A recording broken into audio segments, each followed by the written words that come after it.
Well, it's been a day to honor and celebrate the lives of 3 of the 16 people who died in the Humboldt Broncos bus crash. This hour in Humboldt, family and friends of Darcy Hogan are saying their goodbyes to the Broncos head coach. Hogan's sister says her brother lived his life with thoughtfulness and intention. And earlier today, people gathered in Humboldt to honor Brody Hins. The Broncos volunteer statistician was just 18 at the time of the crash. And in Lethbridge, there was a celebration of life for the Broncos player Logan Boulay. Boulay had signed an organ donation card and was kept on life support while matches were found. It's expected that 6 people will be helped by Boulay's donations. Now, the Saskatchewan Junior Hockey League playoffs resume tonight with the blessing of the Broncos. The Estevan Bruins will face off against the Nipawin Hawks. That's the team the Broncos were scheduled to play last weekend. The CBC's Aaron Collins is in Saskatchewan, and he joins us now. So, Aaron, I imagine this is a very difficult situation for the league and its players as they try to move forward. What can you tell us about that?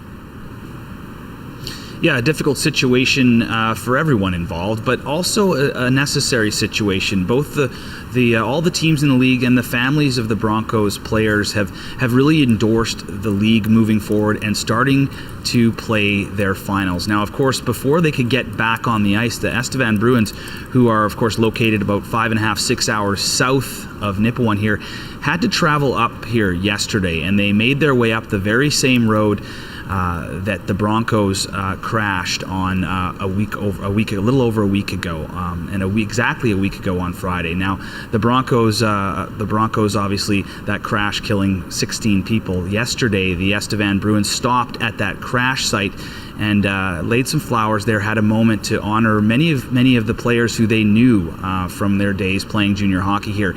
And they were gracious enough to let me hitch a ride with them into Nipawin. Have a look. On the road to Nipawin, not much has changed in a week. Same highway, same destination, same purpose, but a different team. Not the Broncos, but the Bruins. And thankfully, a different result. An uneventful journey replacing an unimaginable tragedy. Just boarding this bus, just riding past the site of so much pain takes courage. But these players, this team, couldn't just drive by, they stopped. The hockey community is a small one. Many of the people riding this bus, compelled to stop here, had friends and former teammates on the Broncos bus. Obviously, it's really tough coming through here. You know, a lot of guys had a lot of really good friends out here. To stop and, see them and, kind of pay our tributes the best we can. It's good that we were able to do that on this trip. It's been a week since the Estevan Bruins and the rest of the nation woke up to the brutal reality of the Humboldt Broncos bus crash. Time enough to at least try to move forward.